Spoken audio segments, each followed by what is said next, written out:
Hello, my little bunny babies. Welcome back to the vault. It's your boy MC. Hasn't uploaded in a month, titties. My apologies for that. I've just been incredibly busy at work. I've been under the weather a lot the last month. My immune system is now shit. But that's no excuse. I'll be uploading a few film reviews today and hopefully a game review in the next week or so. But having said that, the film I'll be reviewing today is Doctor Strange in the Multiverse of Madness. Let's just jump straight into it.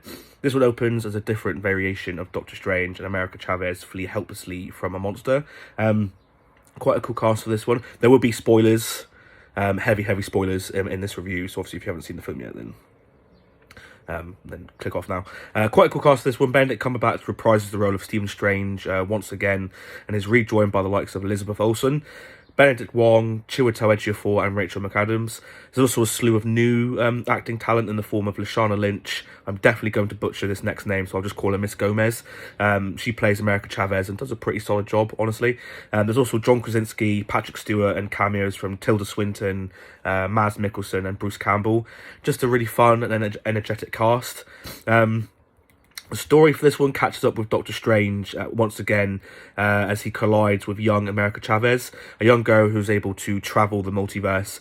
He must then protect her as she is hunted by Scarlet Witch. This film does a few things rather well. It introduces some new characters effortlessly and paces quite nicely, and tells a clear and concise story. It also introduces the multiverse and explains it in simple enough terms that anyone who isn't an avid comic reader will understand. It's an easy watch, basically. Which is what people have come to expect from Marvel. And the fact that, Wanda, Scarlet Witch, is the primary villain in this film was also quite cool. The action sequences are pretty fun and definitely benefit from the multiverse jumping and having the multiverse as a background. The majority of the special effects are also rather pretty to look at.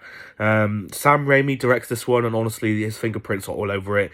He's a director that came up with horror films as his bread and butter, and there's certainly a nice horror element throughout, alongside the usual superhero fare of cheesy jokes and bright, inoffensive colours.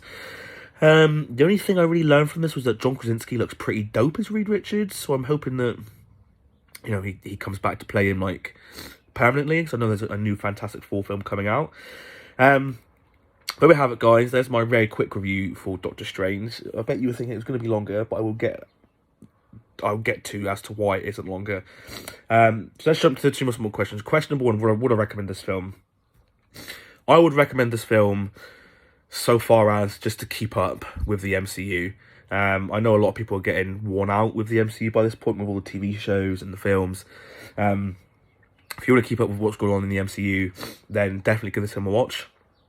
If you are a die-hard MCU fan, you'll probably more than likely still enjoy this film, because that's what all MCU fans are like. Shots fired. You enjoy shit. But I personally wouldn't recommend this film as, a film to go and watch. Personally, Sonic 2 is the better film. In my opinion, I will be uploading a review for that. So that's the first question. Question number two, does the film belong in the vault? I really wanted to like this film. And at the start, I very much did. It had a lot of promise, and I was excited to see where it could go. I mean, we are finally getting a look at the multiverse and all the avenues and possibilities that brings. Unfortunately, however, this film barely capitalizes on the multiverse as a whole. We are left with a sense of not really knowing just how vast the multiverse is, because we don't get a proper look at it. The script is also absolutely dire, with lines like "go back to hell." I found myself cringing in my seat, honestly. And surprisingly, there's no humor in this film, apart from one little bit, and what little there is just isn't funny, or at the very least, will elicit a breath through the nose from you. I'm also getting sick and tired of these writers not understanding these characters and their abilities and just how strong they are. Now, Wanda is an extremely powerful superhero mutant. No debate about that. But when she takes out Mr. Fantastic, Black Bolt, and then Professor X with no fucking issue whatsoever, and that's where the writers just completely lost me. Funny that Captain Carter and Captain Marvel were able to put up a fight, but the male superheroes weren't. I'm just so sick of Hollywood dragging down one group to empower another. It's just disgusting, in my opinion. And honestly, by this point, the MCU just feels like one of those mobile games that asks for money so you can keep progressing, and they keep asking you for your money, they keep telling you to go watch their films, they keep giving you little bits, in each film, to keep you hooked over the next 10 years. They say to you, keep giving us your money and keep watching our films, and we'll give you tiny snippets of what you want. Want the X-Men? Stay tuned for the next 10 years and you'll see them. Want the Fantastic Four? Keep watching. This film just had so much to work with and completely squandered it. They could have done so much with the multiverse as like a concept in this film, but they completely squandered it, completely wasted it, and all because they probably want to just stretch things out over the next 10 years, another 10 years. And honestly, by this point, I'm not even sure if I can keep up with that. I've completely kind of lost interest in the shows on Disney+.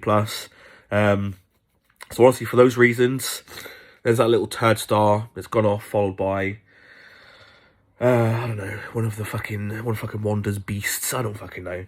There we have it, guys. There's my review for Doctor Strange, Multiverse of Madness. If you've seen it and you liked it, let me know what you liked down in the comments below. If you haven't seen it, if you've seen it and you liked it, let me know what you liked. If you've seen it and you hated it, let me know what you hated.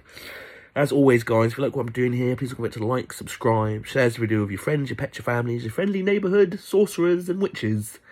Until the next one.